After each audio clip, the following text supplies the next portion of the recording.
Look at this hair. Wow.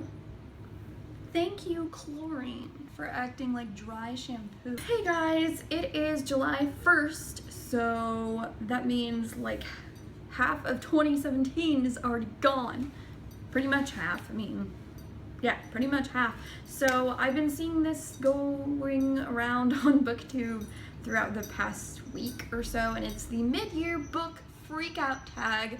So I've been wanting to do this for about a year or so now, and every time I want to do it, it's not the middle of the year, and now it is, so that's what we're doing. So let's just get started. The first question is the best book you have read so far this year. The first book I have for that is Everything, Everything by Nicola Yoon.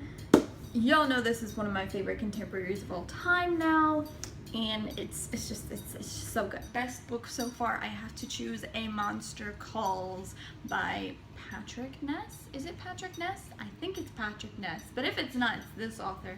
I loved A Monster Calls so much. It just brought out all the feelings in me, and I finally saw the movie as well, and it was so good, so accurate to the book. Well done.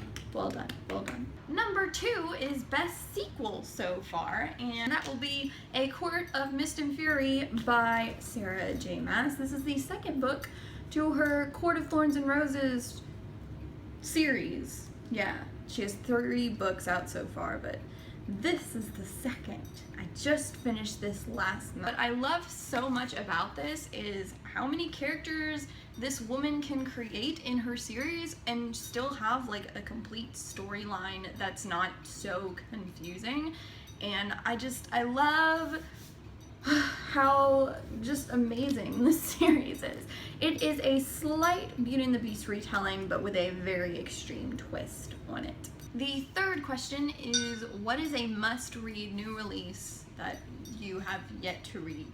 And oh, do I have many. I have Our Dark Duet by Victoria Schwab, Flame in the Mist by someone. It's gonna be this author right here. Roseblood by A.G. Howard, right here. This is a Phantom of the Opera retelling, and I have yet to get this book. I'm going to have to buy it very, very, very, very, very soon. Up next is History Is All You Left Me, and also The Book Jumper. Obviously, there are a whole bunch more that I have yet to read as well, but basically, that's that. For the fourth question, it is your most anticipated release for the rest of the year. And again, I chose 5. I have Our Dark Throne, which is the second book to Kendare Blake's 3 Dark Crowns, which oh my gosh, I need that book. I need it now. Hunting Prince Dracula, the second book to Stalking Jack the Ripper. Read that at the beginning of this year in like January, and I loved that book, and I can't wait to see what the author has done to this one. Because I Was a Girl, right here. It's beautiful. It's by this author. I can't remember the author right now, but I've definitely read some of her books, I'm pretty sure. Anyway, There's Someone Inside Your House by Stephanie Perkins, which is very, very awesome. As opposed to all of these fluffy, light contemporaries that she's written, she is now about to come out with this super dark stalker thriller book, which is so exciting. I can't wait to see what she does. The last book that I am anticipating is War of the Cards, which is the third book to the Queen of Hearts series, and I don't remember the author, but I did read Queen of Hearts, and I gotta read the second book at some point. But anyway, this is the third book. Continuing on to number 5, which is your biggest disappointment of this. I have 2 books for this one. The first one is Miss Mayhem by Rachel Hawkins. You can barely see it, but there you go. This is the second book to the Rebel Belle trilogy that I was able to get through last month, and I gotta say, huge disappointment, especially with how they ended this book. I like how Jessie used the words filler for this book. Like, it was more of a filler type book. It was very lackluster compared to the other books in the trilogy, and I wasn't a fan. And I was mad at every single character except like one, like the entire time. So it just, The other book that I have is Before I Fall by Lauren Oliver. This is the only Lauren Oliver book I've ever read, but Before I Fall, I think I gave it a 3 out of 5 stars on Goodreads. It was just really cliche. It was very predictable. I remember saying in my wrap-up for May, I was just very glad that there was a lot of character development for the book, because if there wasn't, So up next is the biggest surprise, and I sadly don't have any of these books with me, but the first one I do want to say is the Everyday trilogy, because the third book is coming out, but it's not coming out till 2018. But the first 2 books of this trilogy by David Levithan was so amazing. I didn't expect to like it as much as I did, but I definitely gave them both like a 5 out of 5 stars, and I loved how the second book was just a change of point of view. I really enjoyed these 2 books. They were amazing, and I was so surprised at how much I loved them. And the same goes for Stephanie Perkins' Anna and the French Kiss. I was not expecting to love this book as much as I did. A lot of people say, you know, it's a great book to go to when you're looking for something light and fluffy and just cutesy. And to be honest, I wasn't really sure if I was in the mood for it at the time when I read it, so I was really scared and like anxious that I wasn't gonna like this book. But it's not as light and fluffy as everyone makes it out to be, and I love it. I love that. Like, I could actually relate to the characters, and it was a great experience and a very surprising. So moving on to number 7, which is your new favorite author. Well, obviously I have to give it out to David Levithan because of the, you know, Everyday series. His writing is just fantastic. And I also have to give it out to A.G. Howard for her Splintered trilogy, which is her Alice in Wonderland retelling. It made me so excited, especially now that she did that Phantom of the Opera retelling. So excited, can't wait to get it. But anyway, yes, A.G. Howard, great job. So glad I finally finished the trilogy this year. And then finally, Lockhart, because I read The Boyfriend List this year. Last year or so, I read We Were Liars by E. Lockhart, and since then, I have never been able to get that book out of my mind. It is one of my favorite books of all time just because of how truly messed up things get at the end and just all that kind of stuff. But this book just made me realize how much I really do love E. Lockhart's writing, and she is just fantastic. Her characters are so amazing. This is one of my favorite books that I have read this year so far. Up next is number 8 with your favorite new fictional crush. And I only have one for this, surprisingly. I decided to choose Julian from Caraval by Stephanie Garber. I just read this book last month for our book club, Readerland Rebels, and Julian, he's great.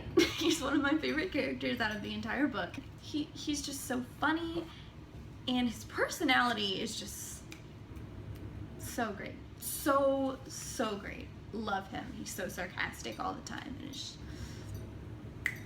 love Julian. Moving on to number 9, which is your new favorite character. Okay, I have a few for this one. For Everything, I chose Maddie as my favorite character, which is the main character, just because I found this book so relatable. Maddie is great. She is a bookworm like me, and she also is just so determined into, like she's so determined for freedom, and you know, she's just so, yes. And I love her so much. Next is the Night Court and Feyre from A Court of Mist and Fury. I love the quartet, is it? I think it's 4 of them.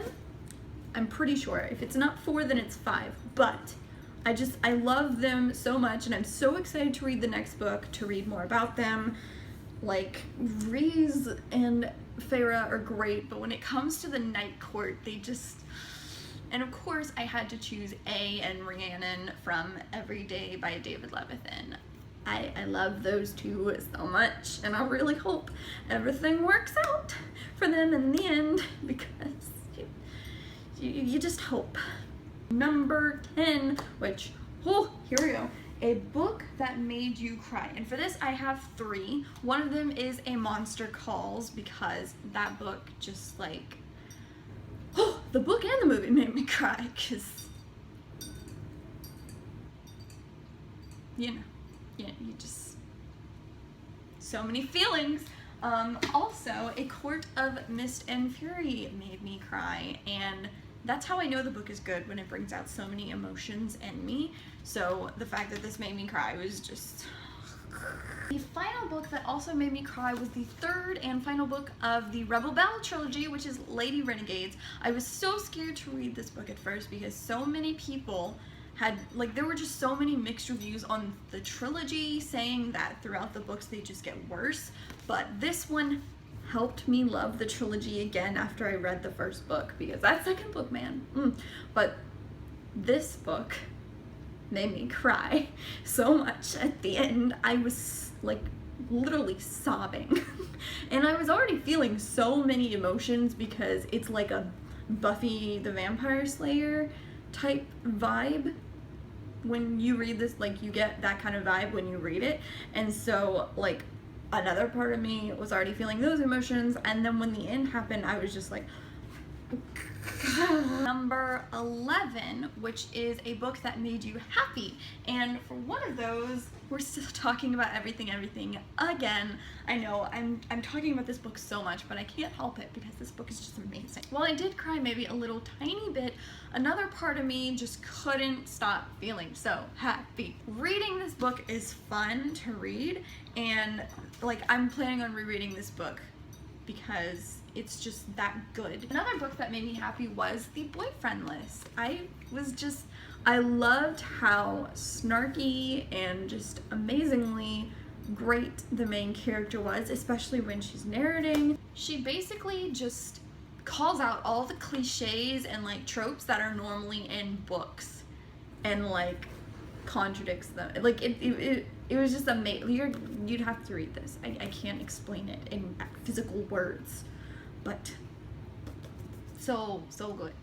So the 12th book is the most beautiful book that you have bought this year. So far, I haven't bought many books this year, which is insane. In fact, I think my last book haul was like summer of last year, like 2016, which is insane to think about, because I don't think y'all remember how many book hauls I used to do all the time. And now that college has started, I don't really have the money for that, but now that I have a job, I have a little bit of money for it. So I'll try to do book hauls like soon. I did get Pride and Prejudice by Jane Austen. I already had Pride and Prejudice, mind you, but I saw this cover by Penguin Classics, and like, look at how absolutely frickin' gorgeous. And that's not all. When you open it, there are these little flaps, so you can do it on both sides. Look at it, it's so beautiful. And the edges are like, I think it's called deckled edges. And moving on to the 13th and final question, which is a book that you still need to read, and boy are there so many. I'm just gonna mention 3 for now, because I do plan on having a popular books I haven't read yet video coming out very, very soon. The first one, we can do The Lost Hero, Heroes of Olympus series by Rick Riordan. The only Rick Riordan books I have read so far are the Percy Jackson series.